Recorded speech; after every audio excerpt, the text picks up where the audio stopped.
Quando nós vamos ler o livro Cartas a um Jovem Poeta, do Rainer Maria Rilke, que não passa de um compilado de cartas que este destinou a Franz Capus, né, o seu interlocutor, o jovem poeta do título,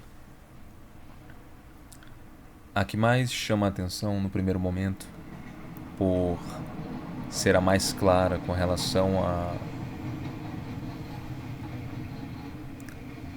à depuração dessa vocação de escrever.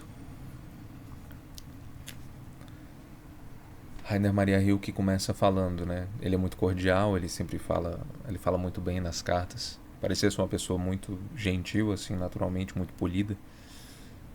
E ele começa falando a Franz Capus elogiando, né? Meio que, mesmo que ainda diga que aqueles textos que foram enviados, aqueles poemas que o Capus enviou para ele, pareciam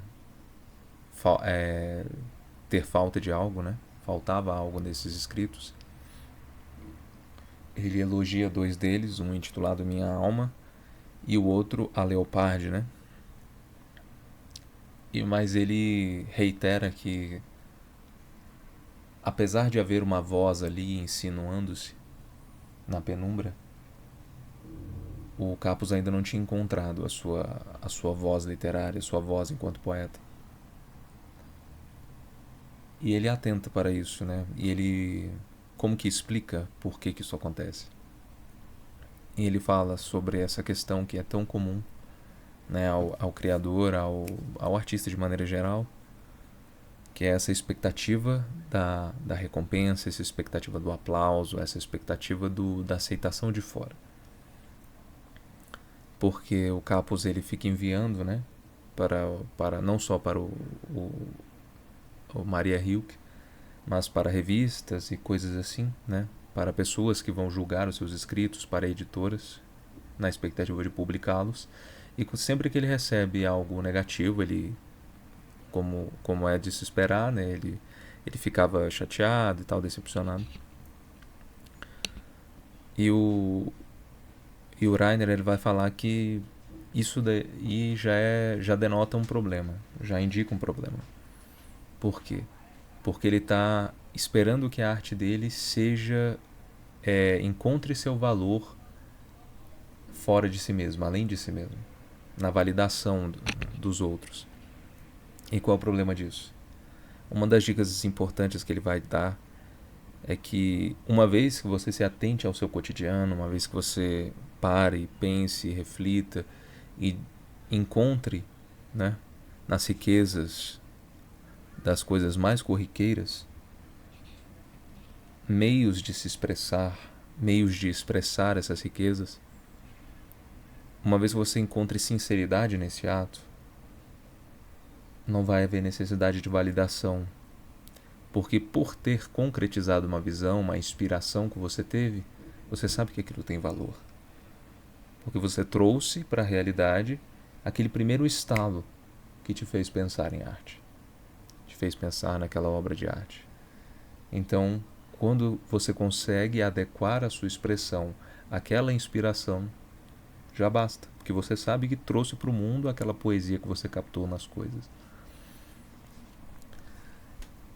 E uma outra coisa que ele chama a atenção, né, o Rainer, nessa primeira carta, que é algo a se pensar, que é se colocar a questão, né? Ele desafia o Capus a se colocar a questão de por que ele escreve, de que se ele poderia viver sem escrever.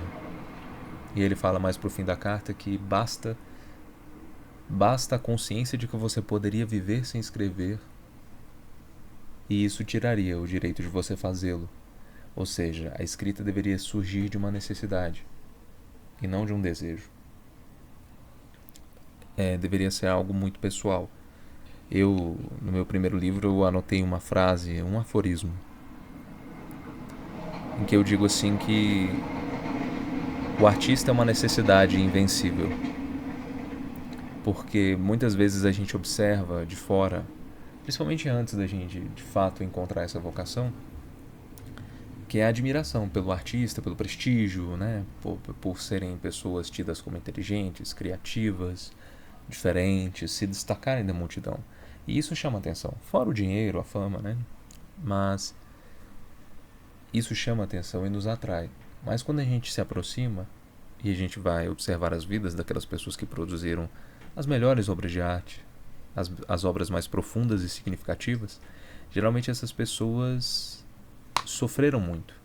Muito porque também são pessoas muito sensíveis.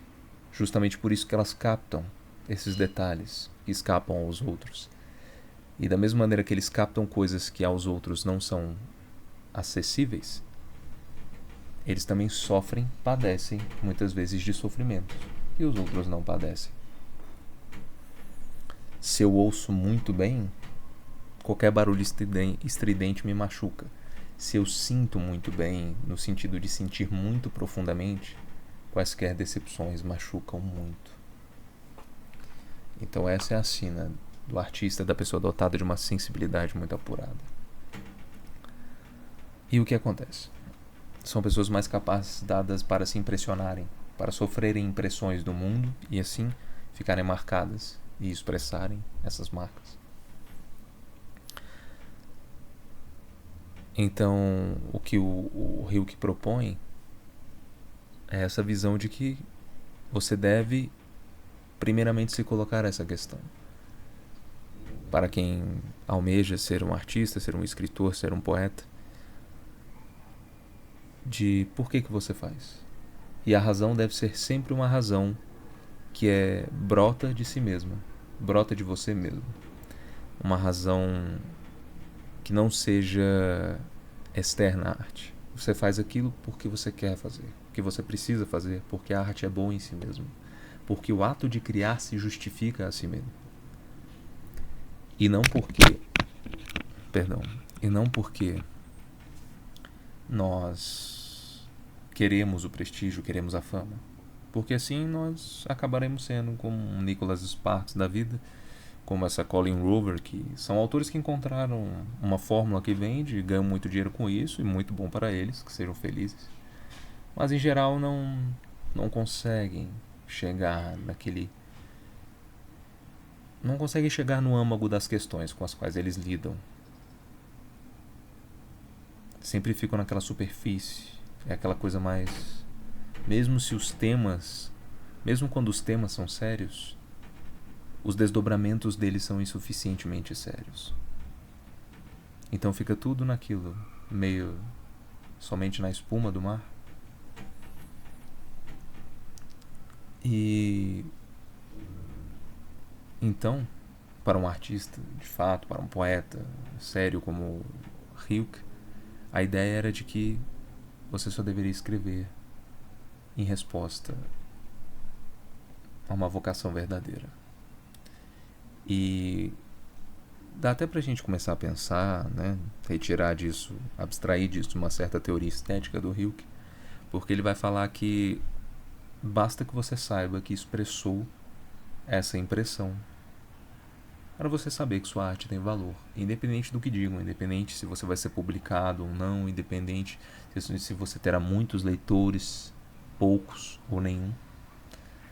No fim, o que importa é você responder esse chamado de captar as coisas e de transformá-las numa imagem que condensa todas essas impressões, todos esses sentimentos, sejam em contos, romances, poemas, seja numa pintura, numa escultura, mas é você trazer para a vida algo novo que seja dotado de verdade, que seja algo sincero, e não algo que você fez porque alguém quis ou aquilo outro.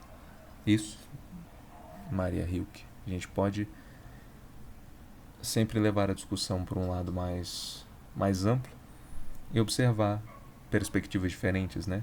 Muitas das obras de arte que a gente admira hoje foram feitas sob demanda. Alguém pediu o artista para fazer, ele fez e por um acaso é magnífico.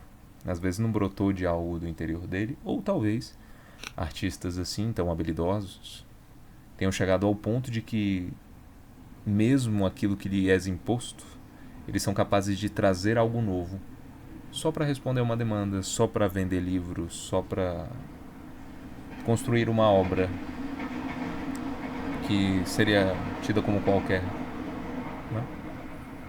A maioria não é assim, mas de vez em quando tem um ou outro que consegue unir o útil ao agradável e fazer boas obras de arte com vistas a pagar as contas. Mas enfim, eu acho que é isso. A primeira carta eu acho que é a mais profunda do livro, nesse quesito de falar para todos os artistas e para todos aqueles que anseiam ser artistas, porque lida com todos esses temas, né? A carta começa com ele falando sobre que não há nada mais inútil, palavras de crítica, porque a maioria dos acontecimentos é indizível, ou seja, existe uma certa individualidade nos momentos. Então é muito difícil você criar teorias amplas para jogar a arte, porque a arte é como se fosse uma pessoa, ela é um mistério. Ela é um mistério inabarcável. Então você tira coisas de lá e tira mais, e tira mais, e tira mais, e tira mais. E você pode criar 1000 teorias literárias para interpretar a mesma obra. Isso só significa que a obra é maior do que as teorias literárias. Então, eu creio que essa primeira carta é importante porque ela fala todo e qualquer autor, né? As outras são ótimas e eu posso voltar em outros episódios do podcast para falar sobre elas. Mas a primeira é aquela que é mais geral, porque é a primeira que ele troca com o Capus, antes de conhecê-lo, antes de começar uma relação amistosa entre eles. Então, de fato, é ele falando para um poeta em potencial, que é qualquer um de nós, que se propõe a escrever e pensar sobre isso. Então, creio que por hoje é só, e até a próxima.